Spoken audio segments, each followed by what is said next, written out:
This is Micah Clark with Indiana Family Forum. Great to have you back today. We're doing another show on a very current topic that many of you may have questions on.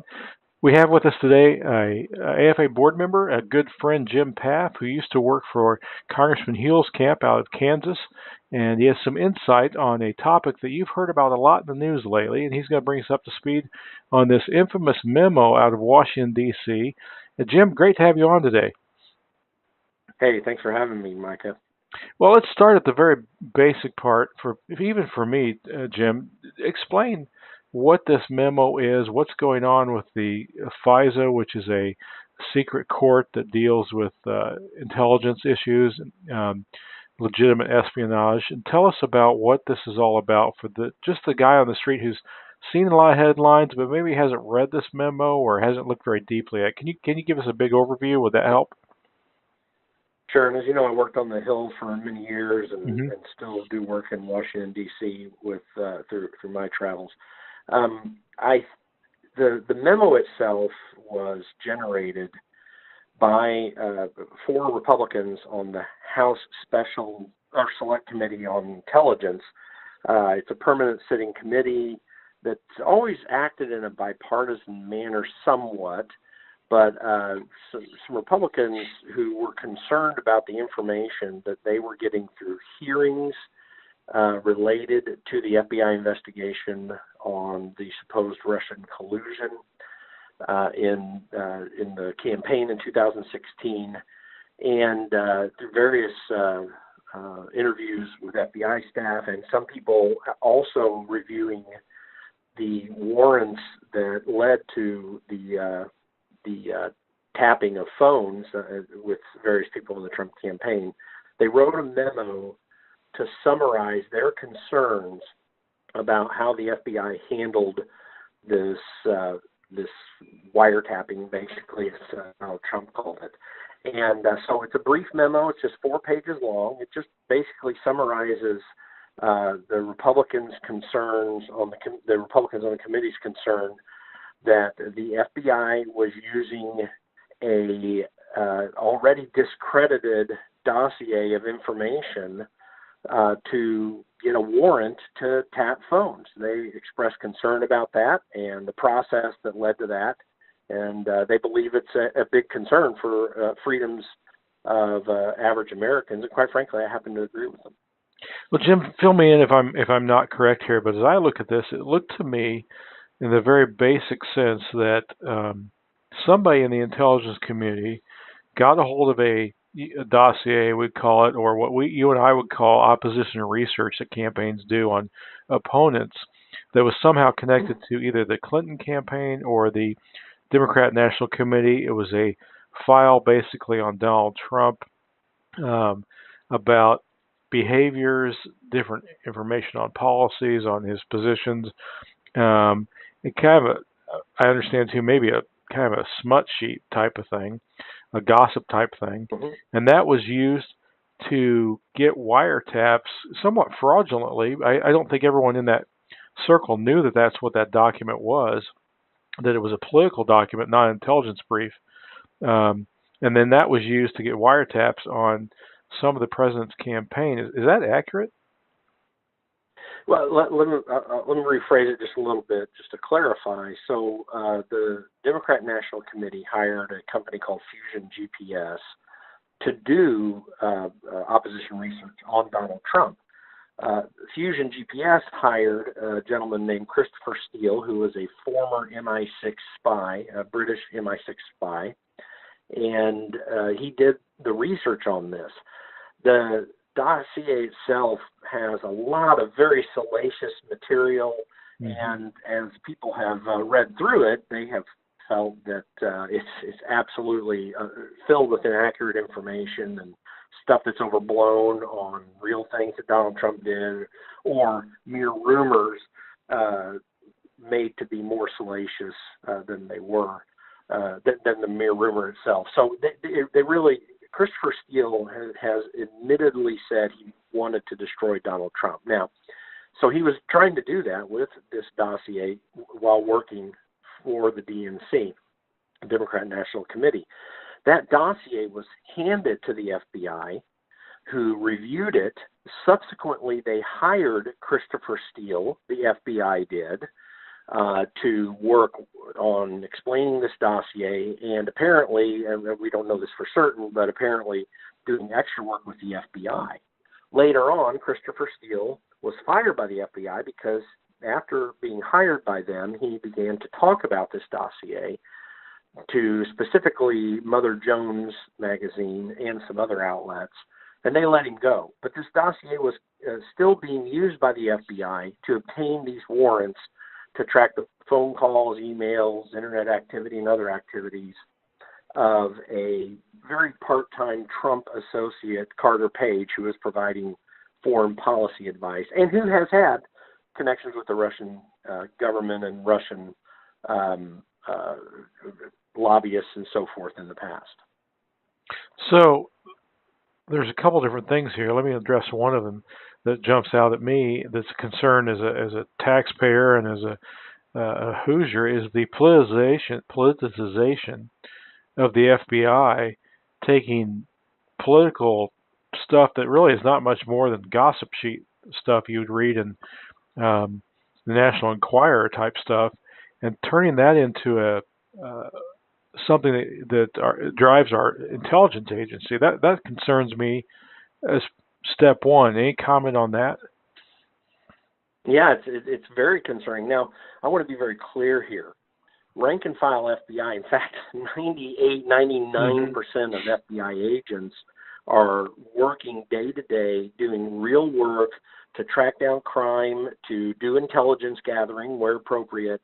And these people are regular employees who are on the permanent payroll and are career agents of the FBI.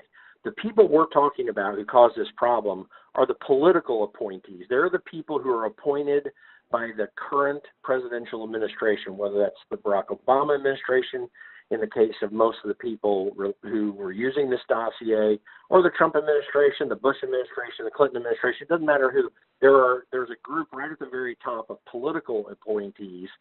It doesn't mean that they're necessarily doing political work all the time, political appointees in these administrations, but they're appointed by the politician who sits in the seat at the time.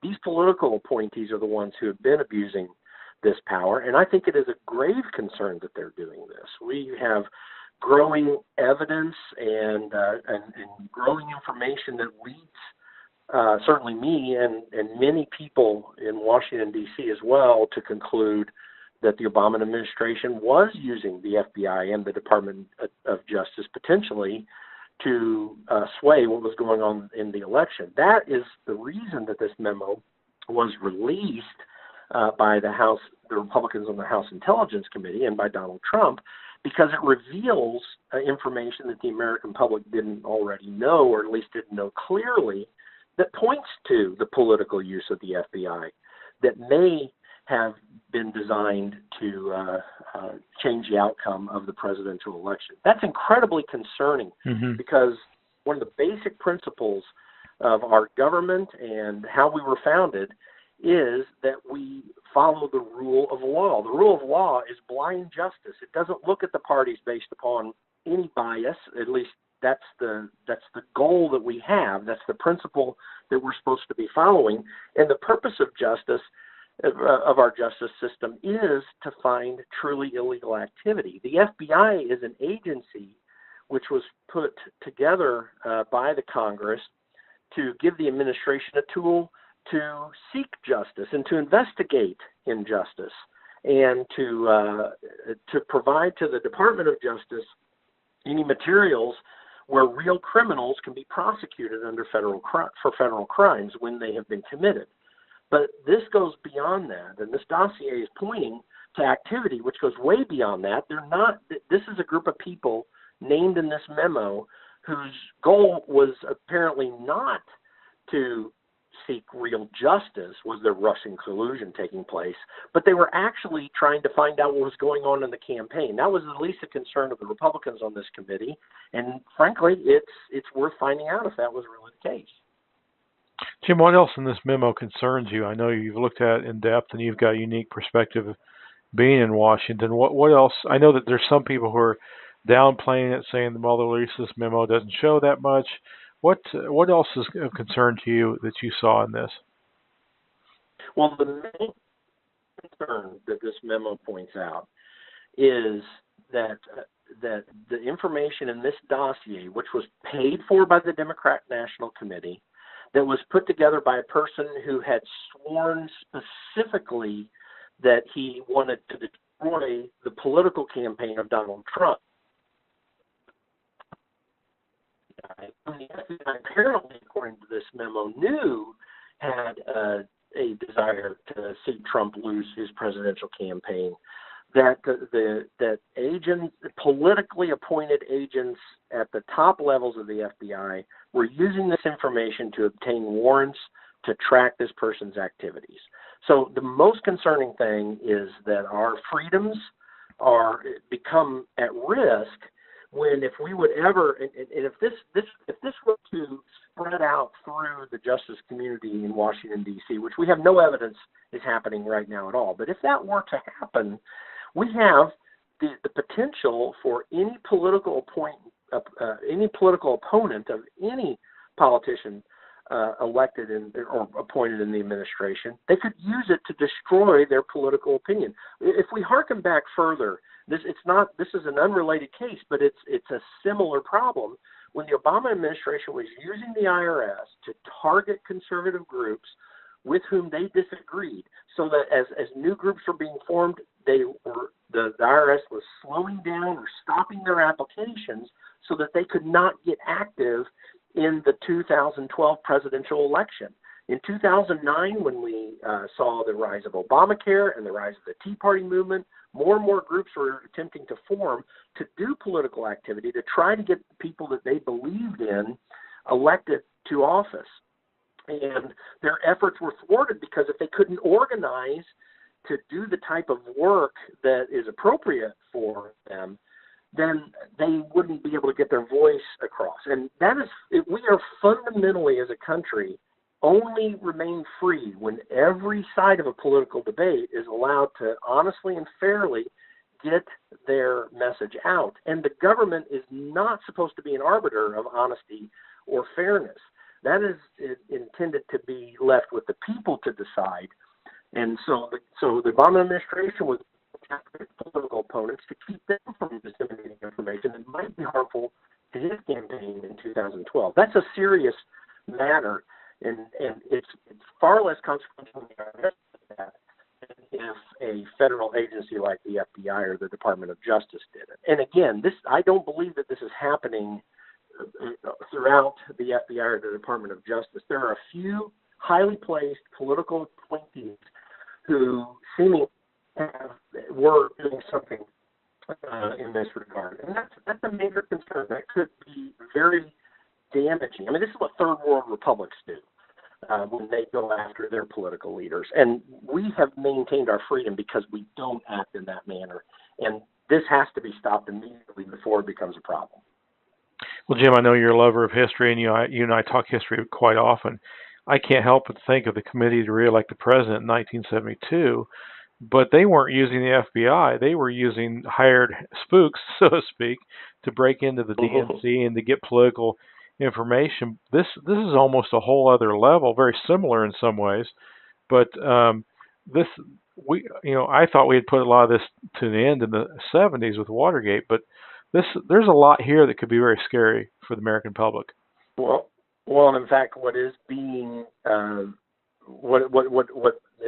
said might have happened in this particular instance goes way beyond what Nixon did in Watergate. He'd almost be jealous of the ability to get this much done. I mean, it's very concerning. There were reports that he was using the IRS and audits to go after people as well, Nixon. But this goes way beyond that. And as you appropriately say, he hired thugs, basically G. Gordon Liddy amongst them, to go and try to steal information from the Democrat National Committee to figure out what they were doing. He was not using federal agents to go after them. And in this case, again, there's more evidence that needs to be known that's classified right now. but it seems to be pointing to the fact that that may be happening. That would be a far worse circumstance than anything Nixon even dreamed of. Yeah. Well, Jim, I know you've got to run to a meeting. I appreciate you. I know you're busy out there, and appreciate you kind of fill us in on this news from the headlines. We'll have you back on, talk about other issues as well sometime. But thank you for all the work you're doing. Appreciate your service as a board member for AFA as well, you and Myra, and look forward to seeing you again soon. So thank you for joining us today. Thanks, my friend.